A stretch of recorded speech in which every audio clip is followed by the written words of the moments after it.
Hey how are you hope all are you doing well. दोस्तों यहाँ पे आज हम लेके आ गए हैं CSI नेट 2021 का एक और क्वेश्चन जो कि है पार्ट सी का। यहाँ पे हम लोग रियल एनालिसिस का एक क्वेश्चन सॉल्व करेंगे। तो दोस्तों जैसा कि आप यहाँ पे देख पा रहे हैं स्क्रीन पे, यहाँ पे एक सेट ए गिवन है, देन यहाँ पे एक और सेट गिवन है बी।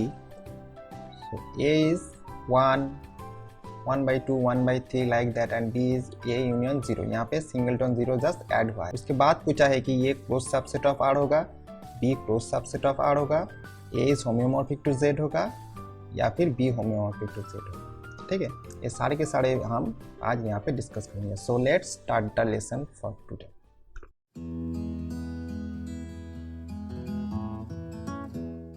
सो यहाँ पे हम लोगों को पहले जो जज करना पड़ेगा ए इज क्लोज्ड और नॉट।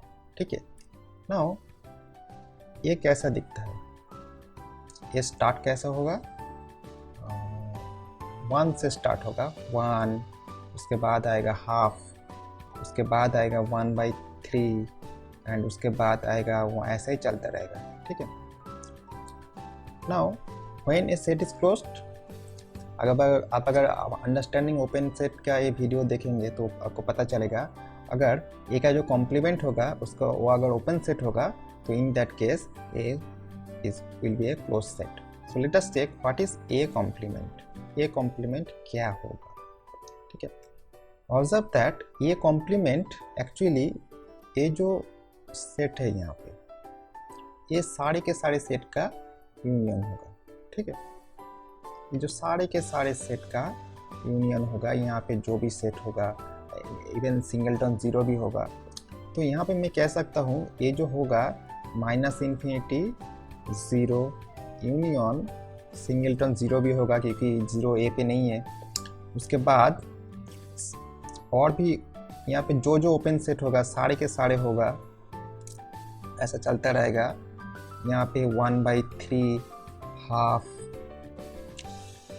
उसके बाद half union half of 1 and finally 1, ठीक है, observe that all are open. ये भी ओपन है, ये भी ओपन होगा, ये भी ओपन होगा, ये भी ओपन होगा, ये भी ओपन होगा, except that singleton 0। That singleton 0 is not open in that, so this is not open. ठीक है, ये ओपन नहीं होगा। So that implies A is not closed. Okay, so this option is wrong. Now what about B? B में देखो यहाँ पे सारे A का सारे के सारे एलिमेंट है एंड उसके बाद सिंगलटन 0 एक्स्ट्रा है। सो अगर आप B कॉम्प्लीमेंट लेते हैं तो क्या होगा? ठीक है, what is B complement? If you observe that B complement में सारे के सारे ओपन सेट रहेगा एक्सेप्ट सिंगलटन 0, क्योंकि बी में ऑलरेडी सिंगलटन 0 है। तो यहाँ पे बी का कॉम्प्लीमेंट होगा 0 union that open set union dot dot dot चलता रहेगा 1/3 1/2 यूनियन 1/2 1 एंड यूनियन 1 इन्फिनिटी। ये सारे के सारे वहाँ पे कंसीडर होगा। सो ये सारे के सारे कैसा है, ओपन सेट है, ये भी ओपन है, ये ओपन का। So union of open set, union of open set, so this will be again open set.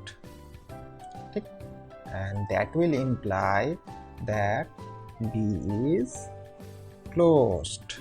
So only using the definition of openness and closeness we can say that B is closed but A is not. So this option is right. ठीक है, now C को रहने देते हैं, हम D को देखते हैं। D को हम क्या बोल सकते हैं? D में क्या बोला है? B is homeomorphic to Z. B क्या होगा? homeomorphic to Z होगा। So अगर B कैसा सेट है? B ऐसा सेट है 1/n singleton 0। Observe that this set is bounded, क्योंकि यहाँ का सारे के सारे एलिमेंट जो है 0 और 1 के बीच में है। ठीक है, so this set is bounded and also closed, that means this set is compact.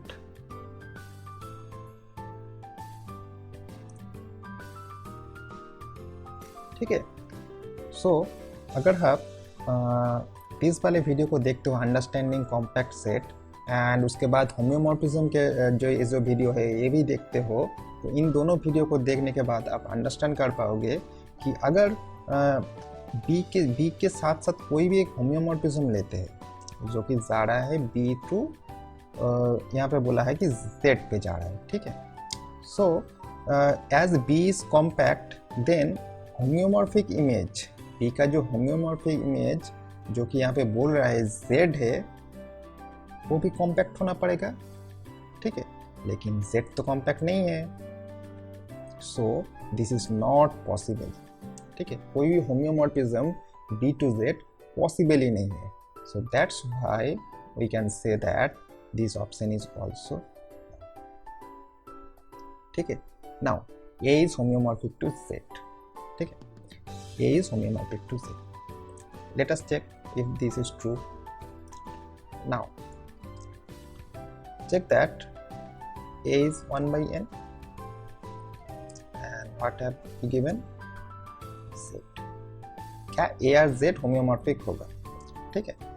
Now if you take another set between that capital A, ठीक है, तो हम लोग होम्योमॉर्फिज्म के वीडियो जो आप देख पा रहे हैं स्क्रीन पे, यहाँ पे हम डिस्कस किया था कि ये जो सेट होगा ए होम्योमॉर्फिक टू एन होगा, ठीक है, and by which function f1 by n is equal to n by that, ठीक है, and also n is homeomorphic to z, यहाँ पे भी हम दिखाए थे कि n होम्योमॉर्फिक टू z होगा, तो एज ए होल ये जो है होम्योमॉर्फिक टू z होगा, क्योंकि homeomorphism is an transitive relation or you can say equivalence relation, so A is in homeomorphic to Z, okay.